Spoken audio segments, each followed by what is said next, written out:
အားလုံးမင်္ဂလာပါရှင်ထိုင်းကိုတရားဝင်လမ်းကြောင်းနဲ့ဘယ်လိုလာမလဲဆိုတာလေးပြောပြချင်လို့ပါကိုမှာ passport PG passport တခုခုရှိရင်ထိုင်းနိုင်ငံကို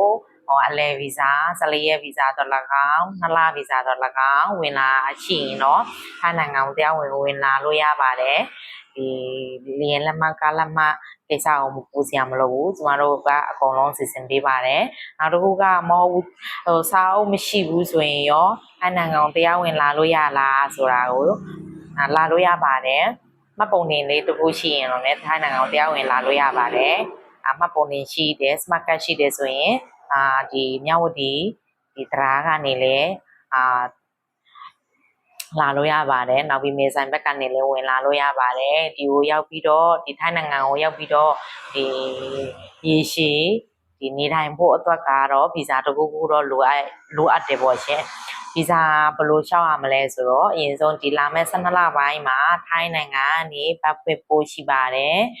သူတို့ဘတ်ဖွင့်တဲ့ခါကျရင်ကိုဘတ်လျှောက်ရမယ်ဘတ်လျှောက်ပြီးတော့ဒီတရားဝင်အလုပ်လုပ်ကင်ခွင့်ကြားလာပြီဆိုရင်ထိုင်းနိုင်ငံမှာရေရှည်အလုပ်လုပ်ပိုင်ခွင့်ရှိတယ်။နောက်ပြီးတော့ကိုက passport ပါလာတယ်။passport PG ဖြစ်တခုပါလာတယ်ဆိုရင်ရရှိလာတဲ့ဒီထိုင်းကထုတ်ပေးတဲ့တရားဝင်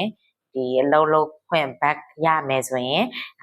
ဘတ်ဗီဇာကိုစာအုပ်တဲ့ဗီဇာထူလို့ရပါတယ်။နေထိုင်ခွင့်တစ်နှစ်ရပါတယ်။နောက်ပြီးတော့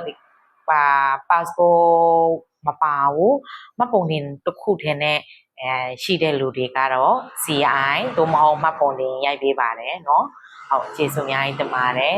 ထိုင်းနိုင်ငံတရားဝင်လာရောက်မယ်ဆိုရင်ဆက်သွယ်ပေးပါတရားဝင်လမ်းကြောင်းနဲ့လာရတဲ့နည်းလမ်းတွေအများကြီးရှိပါတယ်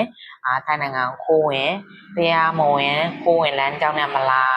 စရာမလိုဘူးပေါ့เนาะဟုတ်ဆက်သွယ်မေးမြန်းလို့ရပါတယ်ကျေးဇူးအများကြီးတင်ပါတယ်